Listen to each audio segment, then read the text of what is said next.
Well, the idea of getting up at early in the morning and going for a walk and then having another walk in the afternoon or evening has sort of gone by the wayside. Woke up 7 this morning and struggled up, went back to bed, lay down in a lot of pain. It's now about midday, so it's taken me a few hours to get to the stage where I can feel I can get by on a walk. Very stiff, and that knees are still have loosened up. Back's not so bad, and it's now about 12 minutes past 12, and I'm off. It looks like it's going to be a reasonable day weather-wise, and that's it. So my great plan of walking in the morning and walking in the evening, rest in between and all that sort of thing, which was a sort of to push the fitness, hasn't worked this first day. Well, I woke up on that, but not so good. Anyway, while we're here,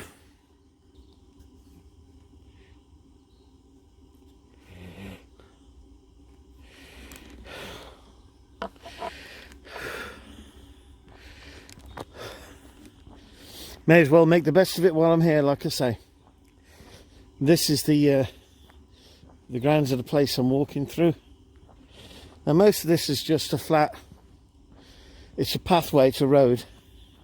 When I walked last night it was dark. I have a torch on me because there are potholes and stuff and you don't want to twist your ankle. I actually nearly did last night, walk off the edge of the road, but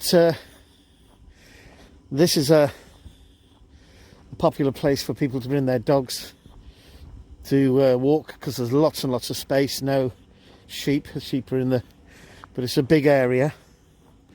Last night I bumped into a guy who had about 3 or 4 dogs, which when he was about 10 or 15 yards ahead of me, he turned his torch on and shouted for the dogs.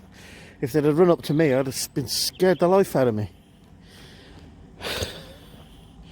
There were sort of those, hard to tell in the dark, but there were those sort of, you know, those funny, nice looking, husky looking things, you know, the grey and white hair, those kind of things. But this shows you the level, how unfit I am. Yeah.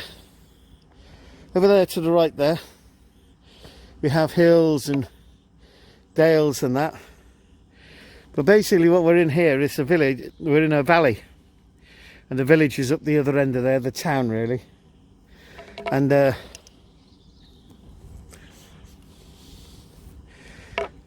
apart from the return journey, the return bit, which has got a slight incline in it and is a bit more muddier, all of it is just basically flat road like this. So yesterday I was very disappointed to be struggling so badly, but there you go. There we go. Right, that's it for now. The first part of the walk is basically along this driveway to the main road and then a couple of 100 yards into the town. It's quite a long drive. Whoever bought this place and built it back in the Victorian era obviously had a few quid around half another country somewhere. Anyway, out for now.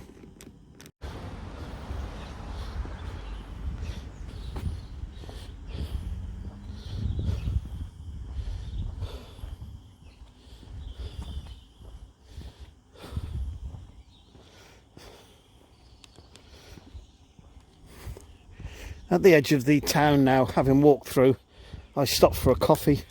Legs were hurting really, really badly back there. But an hour and a half to the village and about half an hour, about half a mile. Start again. A mile and a half back to the little village that's down there, no more than a hamlet really, and then about half a mile from there to the actual hotel place where I'm staying, where I'm working out for now. Right, okay. Looking over here, lovely thatched place in there.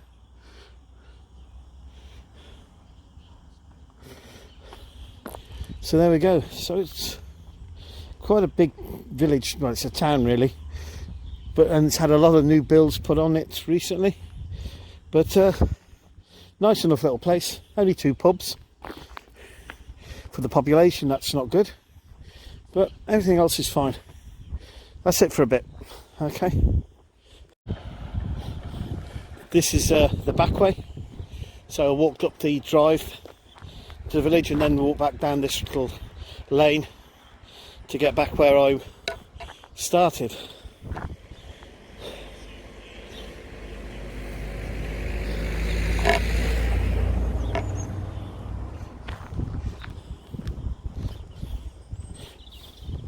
So there we go. So we're back, walking back towards the estate. Again, this road has a little bit of an incline and a decline to it, but otherwise it's just a country lane that takes you slowly getting more and more rural. Lose the tarmac and then gravel, and then you lose the gravel. Takes you back to where I was yesterday. I'm walking, but I can't hear whether I'm breathing as heavily as I did yesterday, but very disappointed that I didn't get up early this morning, because I was really hoping to do this twice a day. But hopefully I've just got to do what I can do and keep going. That's the only way. Yep, just got to keep going.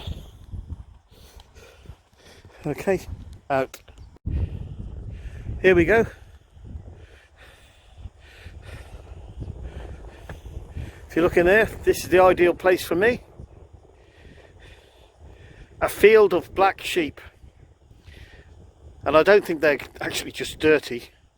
I think they are genuinely black sheep. 1, 2, 3, 4, 5, 6, 7, 8.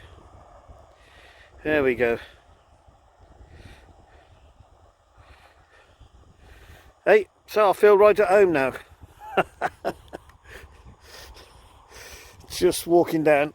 Out.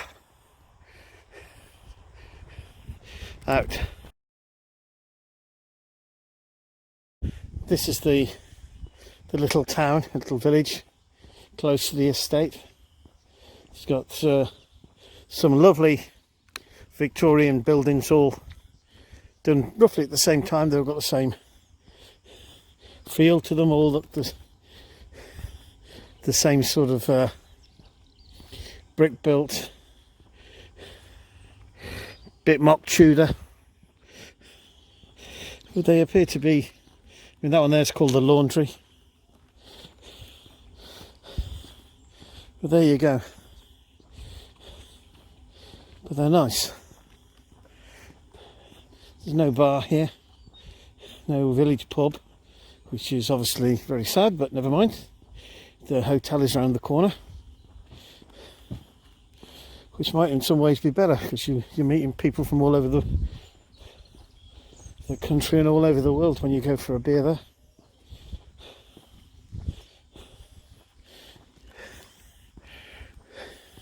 It's a bit busy today, partly I think because people are coming down to walk their dogs on the estate grounds, but there's a lot of shooting been done.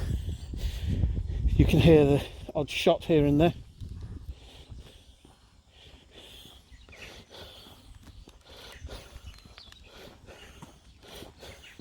So it's one of the shooting periods.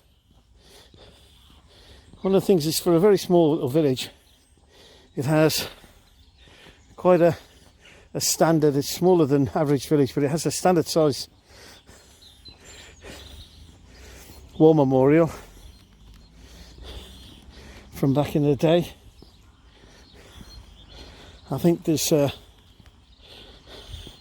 thing, I can't remember what it is. There's a term for it, and it lists, there's an actual list, and it's like, I think about 5 villages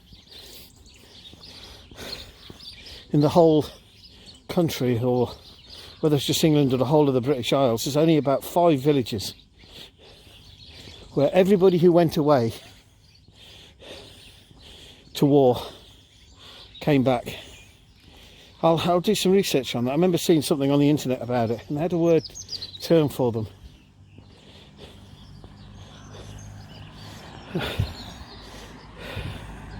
But there you go.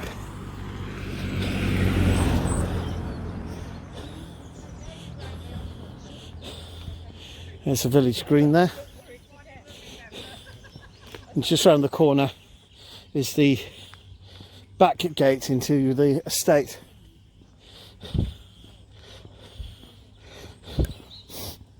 There we go.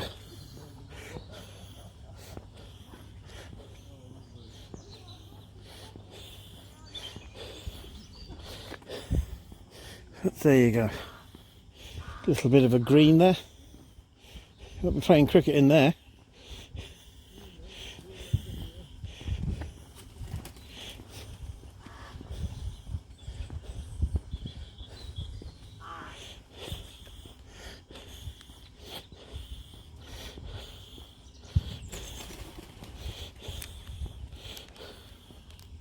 So there you go.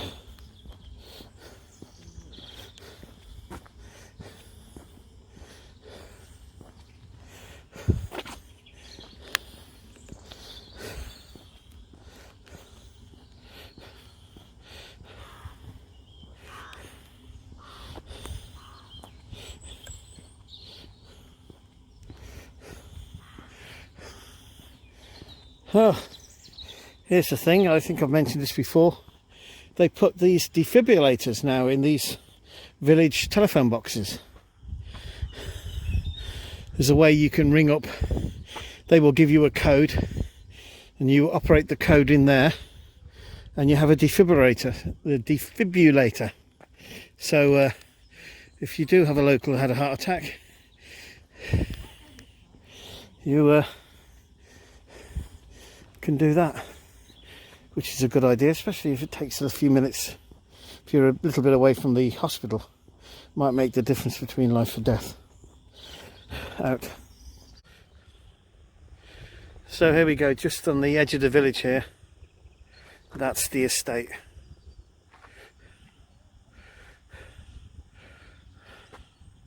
And there's the house over there, and the hotel. Just can't see it.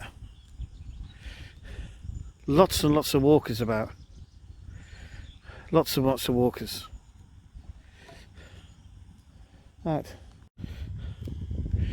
Okay, so back inside the estate. Come back in through those gates there. Walk back towards the hotel place where I'm staying. I'm actually not feeling too bad at the moment. Not as bad as I felt yesterday. I don't have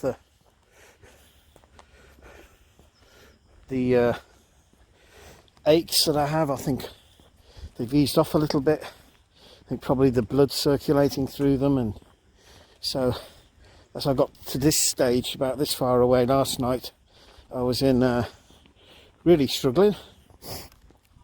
But it appears to be okay for now. So there we go. That's taken quite a while. I checked out on the how walking pace, and apparently when you get to your 60s, you go from about 5k, which I've always thought was my, would be the pace you'd walk, down to 3. So as you get older, you get slower anyway. So there we go. Out for now.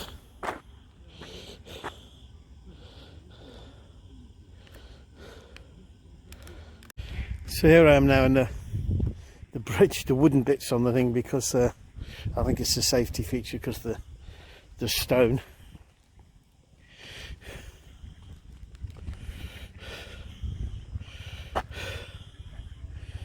So there we go.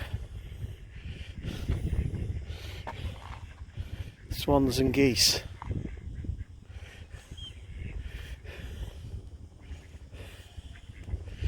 Yeah, I'll take a walk round the garden of the estate. Nice.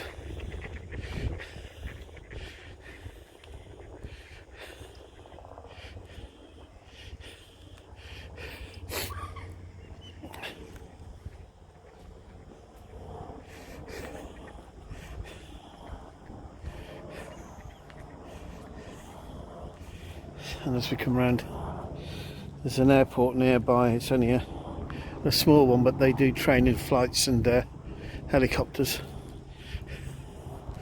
And there's the main house.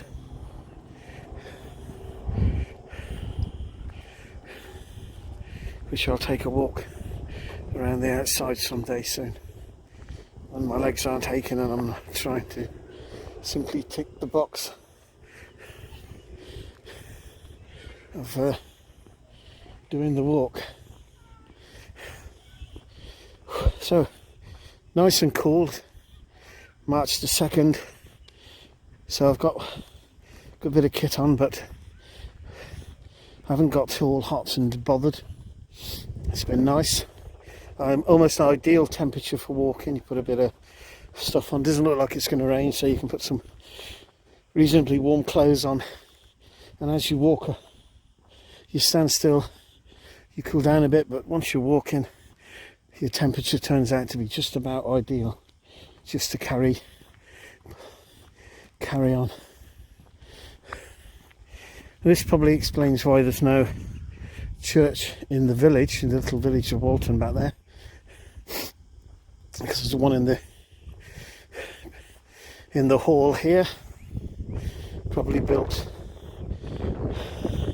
by the landlord or something. A little bit of wind there. That's the first bit of wind clutter that we've had. Trying to keep the mic. I haven't bothered putting the microphone in because it's, well, as you look at the trees, it's almost a dead calm. But yeah, when I was walking yesterday, first thing I came across was the graveyard, which bit ominous. But there you go. I think there's a look. I'm going to walk in here now and have a look, because I think one of these is a Commonwealth. It looks like it's the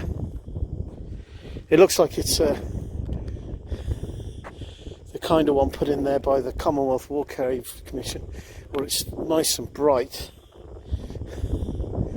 So we'll just go in there and have a look.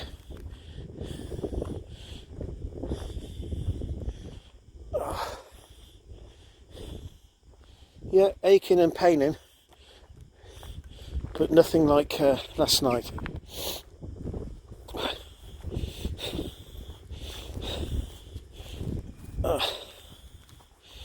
Put it this way, it's not enjoyable, but it's doable. Yeah, this looks like it's a Commonwealth War Graves.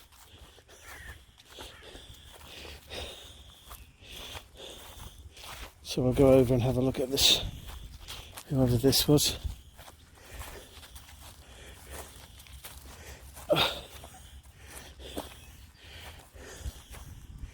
You do get the odd one or two where they're quite often, sometimes it's where people have come home and died of their injuries at home, or that sort of thing. Or there's been a plane crash nearby and the villagers been tasked with burying the person, and for whatever reason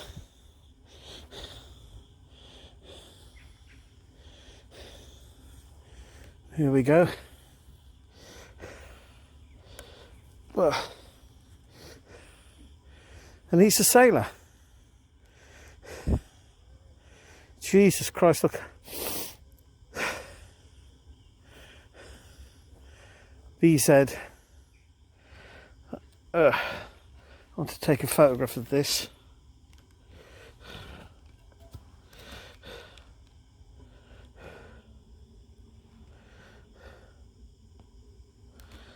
There we go, just position the camera to take a photograph.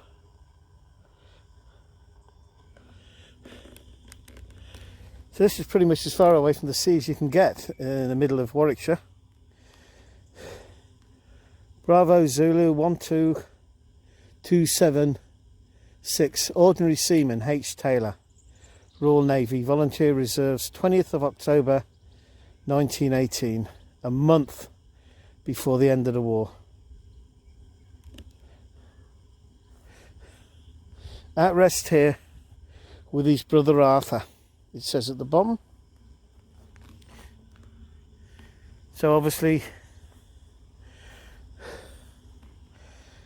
for whatever reason, his body was brought home. Just got to bend down and get my stick. Boy, that was a struggle. And sent home. Might have been a flu death. Spanish flu, or there was a Royal Naval Division, ordinary seaman. So he's been in the Navy a short period of time. But he could be any age. He could have been 18, could have been 30.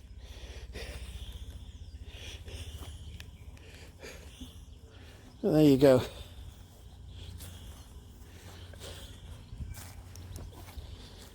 But at least he was brought home. I don't know. Sometimes you think, I go to the World War I when I see them. If I'm going through northern France, go in there and see them. And you'll see, and they keep the different religions separate, so you will see, although on the really big ones it's not so much, but you'll go in and you might see 2 Hindus or Sikhs buried separate from the Christians. And I think that's, with hindsight, not a good idea. I know they meant well. You have a different religion, you're buried together with the other fallen members of that religion. And I'm sure they got all the religious, because, well, they came from India with their regiments. I imagine they had people in the regiments who took the part of the padre and carried out all the religious functions. But it's still a bit sad if you go in there and you think, no, everybody should have been buried together, and they shouldn't have paid any attention to the religions. They should have just buried them all together. I think in the Second War we didn't do that. But there you go. Every gravestone is exactly the same size, and the kind of writing on it, the engraving, is the same, what do you call it? Oh, you know, Romanic, italic. It's the same font used for everybody. Whether you are Major General this or that or the other who died, or some admiral who died of flu, or some senior officer who died behind the lines of flu, you're all buried, and you have the same 6 foot, and you have the same marker, because in death we're all the same. Which I don't know who thought that, but whoever did it, well done, that man. Well done. Well, here we are, back. Is it an improvement? Because I don't feel as desperately painful, as desperately bad as I did last night when I came along that road on the left there last night in the dark. I felt really a lot of pain and a lot of discomfort, so I don't feel so bad. I've warmed up. Maybe if I got up at 6 in the morning or 7 as I was planning on doing, and set out without really getting myself up, warmed up, cup of tea inside me and all that, maybe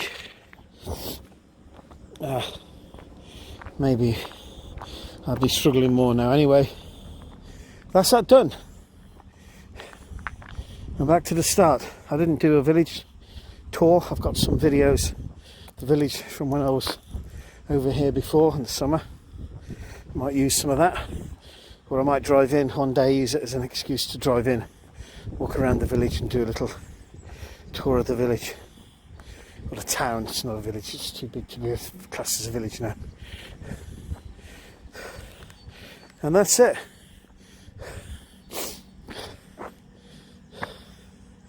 Done.